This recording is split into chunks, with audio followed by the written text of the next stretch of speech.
Hey everyone! While we're all busy drooling in anticipation for Kirby Air Riders this fall, Nintendo dropped a bit of an appetizer for Kirby fans to enjoy in the meantime.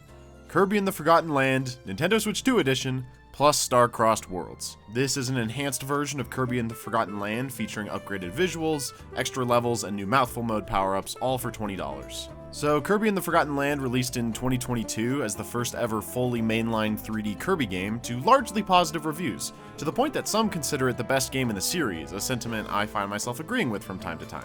The moment-to-moment Kirby gameplay was translated near perfectly into 3D, featuring the same pick-up-and-play simplicity, while interweaving cleverly hidden collectibles and unique power-ups to make the experience more engaging. It has very well-realized environments and enough content to keep you busy for a while. So the question likely on everyone's minds is, are these new visual enhancements and extra levels worth the $20 upgrade? And to give you a short answer, yes, I think so.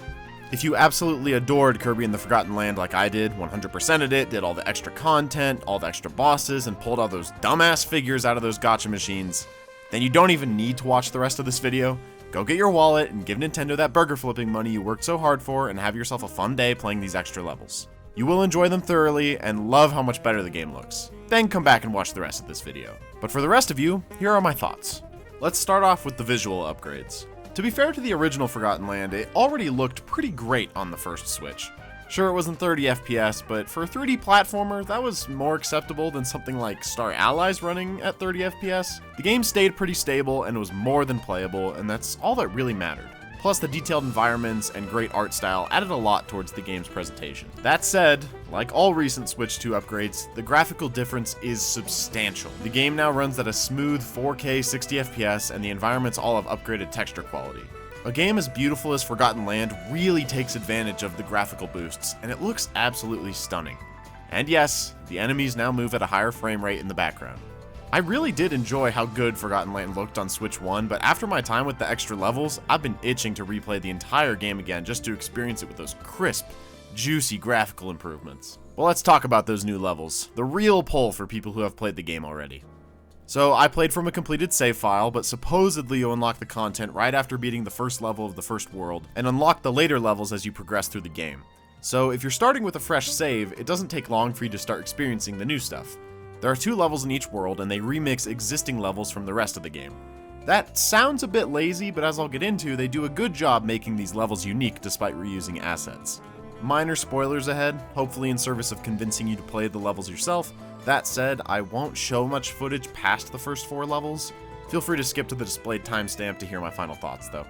So in this new campaign, a special meteor crashes onto the map, and there's an evil demon heart that you have to stop from awakening, and the only way to do that is to rescue the Starries, who have been scattered around the map. It's a Kirby game. The plot isn't super relevant, but it's a side story to the main campaign. That's all that really matters. It doesn't interfere with the main content. In these new levels, the Starries replace Waddle Dees from the original levels. So there's 3 to 5 hidden Starries throughout the stages, as well as a couple missions unique to each level that get you 1 Starry each. And finally, you rescue a few Starries at the end of each level. Nothing new here. As far as the level design goes, yes, you are indeed entering old levels. However, the meteor has caused these levels to be filled with special flowers and crystals, and interacting with them spawns new level geometry, obstacles, and collectibles. This is where the depth kicks in. Even though they're old levels, these crystalline structures are basically a catch-all mechanic that allowed the developers to remix the levels in whichever way they want. And some of them get super creative, including this super awesome moment in World 2, where the meteor drains the ocean and you get to explore the ocean floor. The level design is just as engaging as the base game, as is expected. In addition, the Starries are hidden in completely different locations than the Waddle Dees from the original levels, and the terrain often changes pretty dramatically, especially to accommodate the new mouthful modes. The levels are plenty long and give collectors a lot to search for. And speaking of the new mouthful modes, those are very fun too. The Spring Mouthful mode allows you to jump super high, adding a bunch of verticality to the level design. The Gear Mouthful mode allows you to stick to walls and climb around them, but you can use a quick dash to launch yourself off the walls too, creating some unique stick-unstick mechanics, kind of like the B levels from Super Mario Galaxy. And finally, the Sign Mouthful mode is basically a glorified snowboard, adding in fun new snowboarding sections to the relevant levels. Like the original game, the Mouthful modes don't overstay their welcome and add a nice bit of flavor to the already interesting level design. To say that these levels are remixed undersells them quite a bit. Collectively, they feel like an additional world tacked on to the end of the game. It's pretty impressive. On top of the new levels, there are also 2 more figure collections to get from the new gacha machines, which do unfortunately use their own currency exclusive to the DLC, so take that how you will. That said, they didn't take me that long to grind out at the very end. So real quick, let's talk about when you should play these levels. Though you can access them pretty early, I strongly recommend that you play through this campaign last, after you've done everything else in the original Forgotten Land. They are, to me at least, very clearly designed with the idea that you've played the game, understand how the levels are designed, and are looking for a bit more of a challenge. The bosses, which I'll get into more in a moment, all have large health pools, allowing the endgame ability upgrades to shine, and are also designed with the philosophy that you have a good understanding of the game's mechanics. And though it's been a while since I played the original game, I felt that the collectibles were hidden way better than the original game's levels. Some of them genuinely took me a while to find, and I had to replay most of the levels to find a mission or story that I didn't get for the first time through. Though you probably could play these levels as you go, treating them as a hard reward for finishing a world or something, these bonus levels have their own difficulty curve of sorts. Playing them all back to back felt very natural, and it definitely feels like you're supposed to play them last once you've done everything else. So, importantly, even if you've already done everything in the base game, I think you'll find these levels plenty engaging and you don't need to start a new playthrough. In fact, I don't recommend doing so. Now, let's talk bosses. Though the focus of a Kirby game is never entirely about bosses, if you're a longtime fan of the series, you probably do care about how many there are and how they're designed. If you really don't want to know anything about how the bosses are structured, skip to this timestamp. So, I'll be upfront, there isn't like a treasure chest of wonder filled to the brim with new bosses. I think that would be a bit unreasonable to ask for the size of this DLC. That said, I do think fans will be more than satisfied with what's on offer here. All of the mini-bosses from the original game get another powered-up form, and they're scattered throughout the new levels just like the regular mini-bosses.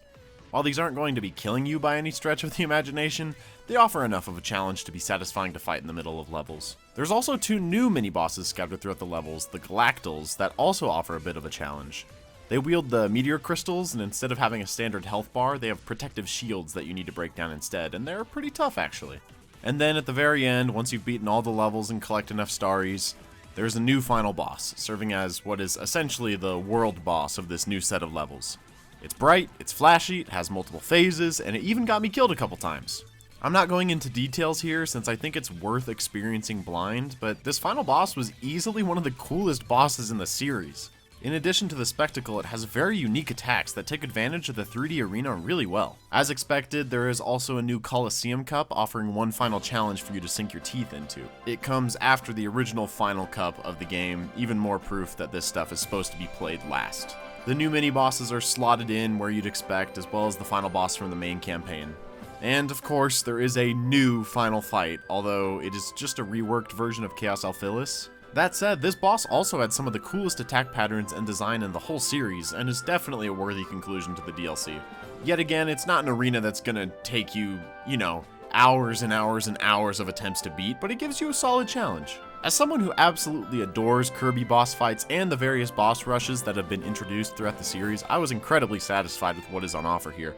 The bosses were well thought out and challenging, even if they do reuse material from the base game. So, with all that information on the table, let's do a quick price evaluation to see if this package is worth $20. Now, I recognize that Nintendo's been under a bit of scrutiny as of late for a lot of things, not the least of which has been their pricing model for Switch 2 stuff, but I'm going to try to evaluate this game standalone, kind of separate from all that criticism, and make a case for why I think it's worth the $20. So, half of this pack is upgrading the experience of the base game, getting it up to 4K 60 FPS, and though the game works perfectly fine at its lower frame rate, I personally think it's worth the $10 upgrade. The game is long and beautiful, so having improved performance will be appreciated by anyone who's able to tell the difference, which, with all due respect to those who can't, will be most people. I hadn't played through the game in quite a while, and even I noticed the difference instantly when I booted up the game. The other half of the pack is the additional content, which I would say is equivalent to an entire extra world of the game. If I haven't made it clear, or if you just skipped to this part of the video, I think there's an impressive amount on offer in these levels, easily worth $10. Hell, I'd even make the argument that the DLC is worth something like $15. Although anything past that would be pushing it a bit. So if it's worth $15, then you're really only paying $5 for the improved performance, which I think is pretty good. So with all that in mind, I do feel like the $20 upgrade is a fair price, with some caveats of course. The performance upgrade and the DLC levels have to be purchased together. Newcomers can't pay $10 for the performance upgrade and then decide whether they want to pay the other $10 for the new levels once they're finished with the game. If you're buying the Switch 2 edition from the start, from a Best Buy or from the eShop or something, without owning the game already, it's gonna run you a whole $80. That's not a small amount of money, especially since the standard for old games is that they're supposed to get cheaper over time, something Nintendo adamantly refuses to do. I really do think it would have made more sense for them to charge the Switch 2 version at $60 or $70 and charge $10 or $15 to the people who already own the game for the upgrade. But this is Nintendo we're talking about. That said, even though it is a lot of money, I can confidently say that the package is worth the $80. Kirby and the Forgotten Land is one of the most impressively designed 3D platformers around, and it's only gotten better. It'll keep you busy, engaged, and if you're like me, it's gonna keep you smiling. If you think you're gonna love the game and just haven't gotten around to it, I'd absolutely recommend picking it up now. That said, $80 is still a lot of money to buy in on something, so you might want to consider buying a secondhand Switch 1 copy for about 40 or 50 bucks. That way, after purchasing the upgrade pack, you'll be saving yourself about $10 to $20. If after all this you aren't convinced, that probably means the DLC just isn't for you, and that's fine. You're better off skipping it this time around. It's very much meant for the people who did everything, or nearly everything in the original game, and that's kind of what I expected. I really enjoyed my time with Kirby and the Forgotten Land Nintendo Switch 2 Edition plus Star-Crossed Worlds. It's a great holdover while we wait for the next mainline Kirby game, whenever that may be. I hope this video found you well. Take care of yourself, and have a wonderful day.